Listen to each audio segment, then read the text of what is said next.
राजस्थान सरकार के सामाजिक न्याय और आधिकारिकता मंत्री अविनाश गहलोत ने आज जोधपुर का दौरा किया। उन्होंने आगमन पर सर्किट हाउस जोधपुर में उनका स्वागत किया गया। माली समाज के युवाओं ने विशेष रूप से मंत्री श्री गहलोत का अभिनंदन कर स्वागत किया। इस अवसर पर राज्यसभा सांसद राजेंद्र गहलोत भी उपस्थित रहे। मीडिया से बातचीत करते हुए मंत्री गहलोत ने जोधपुर आगमन पर अपनी प्रसन्नता व्यक्त की। उन्होंने कहा कि वे एक साधारण कार्यकर्ता रहे हैं, इसके बावजूद उन्हें केंद्रीय गृह मंत्री श्री अमित शाह से भेंट का अवसर मिला, जो उनके लिए गर्व का विषय है। उन्होंने कहा कि अमित शाह हमेशा कार्यकर्ताओं को जनसेवा के लिए प्रेरित करते रहे हैं। हाल ही में हुई सर्वदलीय बैठक के बहिष्कार पर प्रतिक्रिया देते हुए मंत्री श्री गहलोत ने कहा कि विपक्ष को बैठक में शामिल होकर अपनी बात रखनी चाहिए थी। लोकतांत्रिक व्यवस्था में संवाद ही समाधान है। ऐसा ही परीक्षा विवाद को लेकर पूछे गए प्रश्न पर मंत्री गहलोत ने कहा कि इस संबंध में करोड़ी लाल मीणा और हनुमान बेनीवाल स्वयं जवाब दें।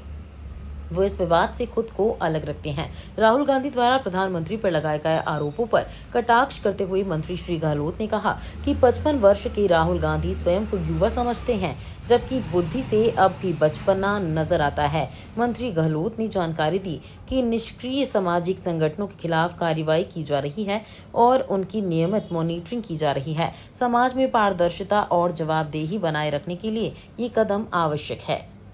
का लक्ष्य है जिसमें राजस्थान भर के 37 इंस्टीट्यूट जो हैं उनको हमने एफिलिएटेड किया है सरकार के साथ में, और पिछले साल की हमने लगभग 20,000 से अधिक बच्चों को एडमिशन दे दिया है। वो कोचिंग कर रहे हैं। इस बार नए सत्र के लिए भी हमने आवेदन पोर्टल खोल दिया है। छात्र छात्राएं जहां चाहे आवेदन कर सकते हैं और 30,000 तक की क्षमता हमने रखी है। कोचिंग संस्थानों के माध्यम से निःशुल्क उनको कोचिंग दी जा रही है। सर, विधानसभा सत्र शुरू होने वाला है, उससे पहले जो है सर्वदलीय बैठक में विपक्ष ने कई जो है बड़े आरोप लगाए हैं सर सत्ता पक्ष पर। देखिए, कांग्रेस हो या कोई विपक्षी दल हो, जब लंबे समय तक सत्ता में रहे, उसके बाद में जब सत्ता में बाहर हो जाते हैं तो उनका जो सत्ता का मोह है वो टूटता नहीं है, और सत्ता के मोह में इस प्रकार के निर्णय वो लोग करते हैं जो जनता को कभी पसंद नहीं आते हैं।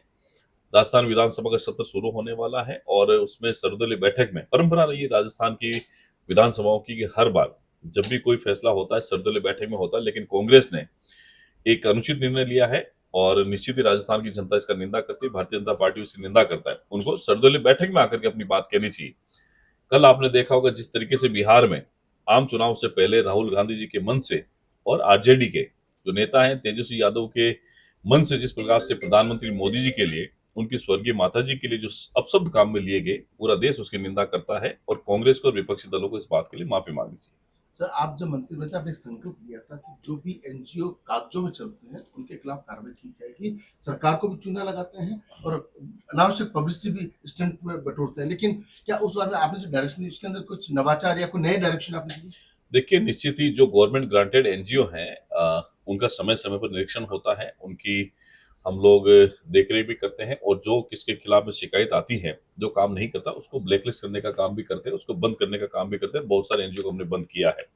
जब भी आप लोगों के माध्यम से कोई शिकायत मिलेगी उस पर अग्रिम कार्रवाई करके सख्त निर्णय भी सरकार लेगी।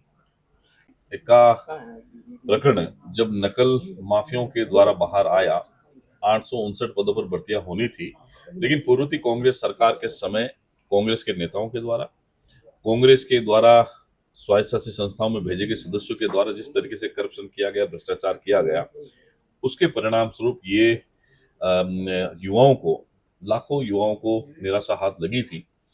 लेकिन अपनी अपनी सरकार का अलग अलग मत होता है। हमारी सरकार ने आते ही एसआईटी का गठन किया, नकल माफिया पर नकेल कसी, और जो लोग भर्ती में फर्जी पाए गए थे, लगभग 859 में से 68 के करीब राजस्थान सरकार ने माना था कि उनके संलिप्तता की बात आई है, उनके खिलाफ कार्रवाई भी की है।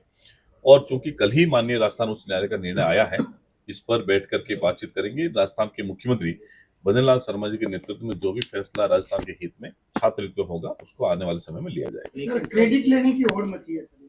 देखिए, क्रेडिट लेने की बात नहीं है। राजस्थान की परंपरा रही है कि जब भी कोई माननीय न्यायालय के माध्यम से कोई फैसला हुआ है उसमें किसी को क्रेडिट लेने की आवश्यकता नहीं है और वो न्यायालय का फैसला है। न्यायालय का फैसला हम सबके लिए सर्वोपरि भी है, स्वीकार्य भी है। लेकिन जिस तरह से शब्दों का प्रयोग हनुमान बेनीवाल जी, करोड़लाल जी के लिए किया और वो एक ऑडियो वायरल हुआ, देखिए, उस पर उनसे ही बात करना ठीक रहेगा और उनसे ही प्रतिक्रिया ली जानी चाहिए। सर, वोट के लिए पैसा देना और लेना दोनों अपराध की श्रेणी में आते हैं देश के संविधान के अनुसार।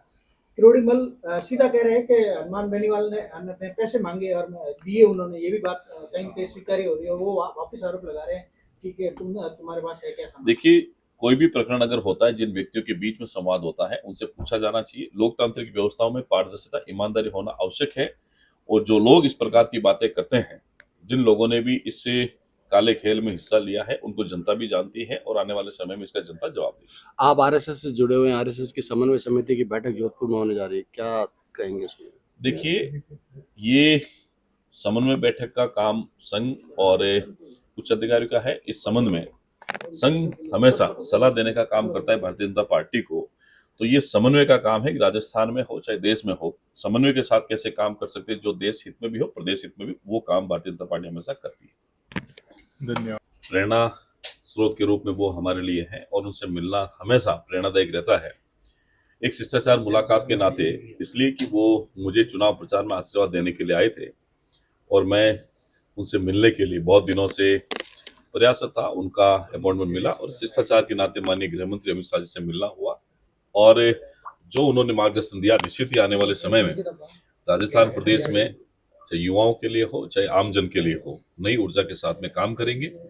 आज जोधपुर में हरियाणा के यशस्वी मुख्यमंत्री नायब सिंह जी सैनी का एक कार्यक्रम है, सामाजिक कार्यक्रम है, जिसमें एक नए भवन का लोकार्पण भी है और जो हमारे छात्र छात्राएं पढ़ने वाले हैं उनको स्कॉलरशिप भी यहाँ दी जाने वाली है। एक सामाजिक कार्यक्रम में नायब सिंह जी सैनी पधार रहे हैं।